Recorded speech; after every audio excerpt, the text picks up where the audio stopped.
Did you know that over 80% of motorcycle accidents involve riders who never took a safety course?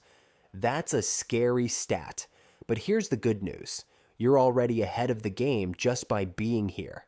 Riding a motorcycle is one of the most thrilling experiences out there.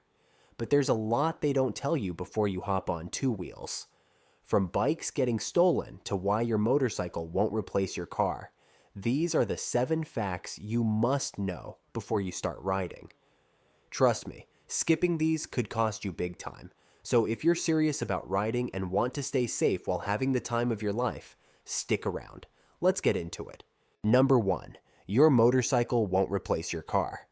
A lot of new riders think a motorcycle can fully replace their car, but that's not really the case. Sure, bikes are fun, fuel efficient, and easy to park, but they come with serious limitations. For starters, weather is a huge factor. Riding in heavy rain, extreme heat, or freezing cold isn't just uncomfortable, it's dangerous. Unlike a car, a motorcycle doesn't have a roof, climate control, or airbags, which means you're completely exposed to the elements and at greater risk in case of an accident. Then there's practicality.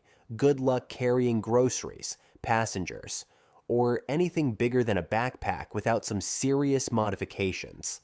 And let's talk about safety. Motorcyclists are 28 times more likely to die in a crash than car drivers, according to NHTSA data.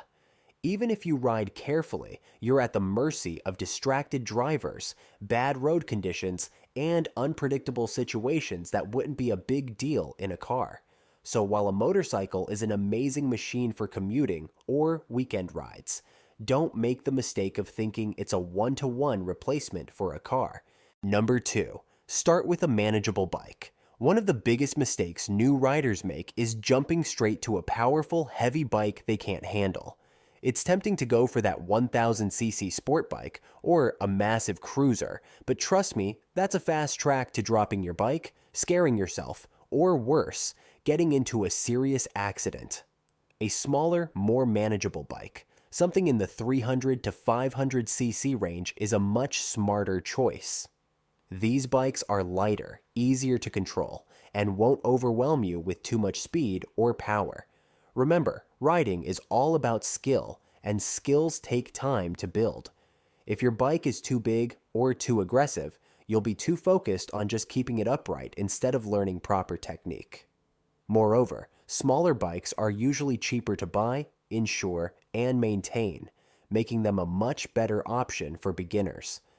The goal isn't to impress anyone with a massive engine, it's to become a skilled, confident rider who actually enjoys the experience without constantly feeling like they're about to crash. Get a bike you can handle, master the fundamentals, and you can always upgrade later when you're truly ready. Number 3. Motorcycles are prime targets for theft. If you think car theft is bad, wait until you own a motorcycle. Bikes are one of the easiest targets for thieves because they're lightweight, easy to move, and often have minimal security.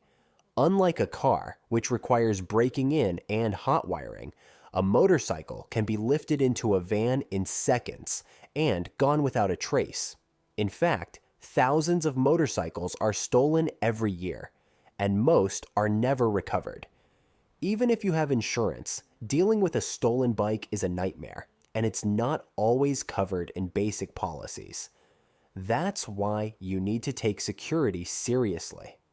Always lock your bike to something solid with a high-quality chain or disc lock, and, if possible, park in a secure garage or well-lit area with cameras. A GPS tracker is also a smart investment. It won't prevent theft, but it can help recover your bike if the worst happens. And don't assume that just because you live in a safe area, your bike is safe.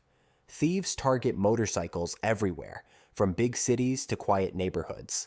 If you own a bike, theft is a real concern, so take the right precautions before it's too late. Number 4. The MSF course is just the beginning. Taking the MSF course is a great first step, but don't fool yourself into thinking it's all you need.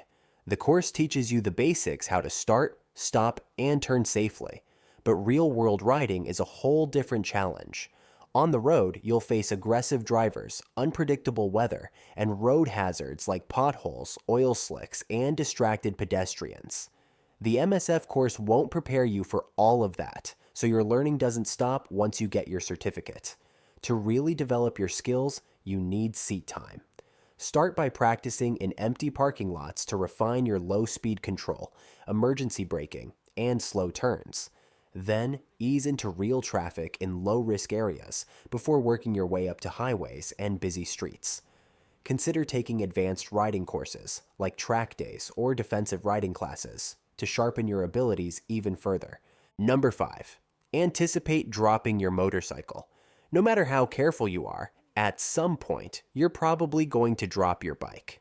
It happens to almost every rider, whether it's a slow-speed tip-over in a parking lot, misjudging your footing at a stop, or even forgetting to put the kickstand down. Motorcycles are heavy, and a slight mistake like grabbing the front brake too hard while turning or losing balance at low speed can send it to the ground before you even know what happened. The key is to accept that it's part of the learning process and prepare for it. If you're new to riding, start with a manageable bike that you can lift yourself.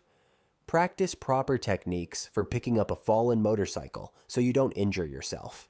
And most importantly, invest in frame sliders or crash bars that can save you from expensive repairs. Dropping your bike isn't the end of the world, but learning from it and improving your control is what separates good riders from careless ones. Number 6. Invest in quality protective gear. Riding a motorcycle isn't just about looking cool, it's about staying alive. Unlike cars, bikes don't have crumple zones, airbags, or seat belts. Your best defense is the gear you wear. A proper helmet isn't optional, it's a lifesaver. Studies show that riders wearing full-face helmets drastically reduce their risk of fatal head injuries. And it's not just about your head abrasions, fractures and road rash are real concerns. A quality riding jacket, gloves, pants, and boots can mean the difference between walking away from a fall or spending months recovering from skin grafts.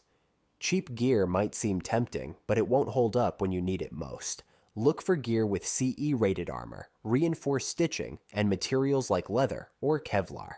And remember, it's not just about protection. Good gear can also improve your comfort, reduce fatigue, and even make you more visible on the road. Riding without proper gear is like playing a high-speed game of chance with your own body. Don't take the risk. Number 7. Regular maintenance is key. Motorcycles require way more hands-on upkeep than cars. There's no set it and forget it here. If you neglect regular maintenance, your bike will punish you for it. Unlike a car, where you can often get away with delaying an oil change or ignoring a slow tire leak, motorcycles are far less forgiving. A worn-out chain, low tire pressure, or neglected brakes can mean the difference between a smooth ride and a serious crash. You'll need to regularly check your tire pressure, oil levels, brake pads, chain tension, and even simple things like lights and turn signals. Missing a basic maintenance step could leave you stranded or worse, put you in a dangerous situation on the road. And motorcycle shops can get backed up, so if you're not comfortable wrenching on your own bike, expect to wait for even minor repairs. Keeping your motorcycle in top shape isn't just about performance, it's about your safety.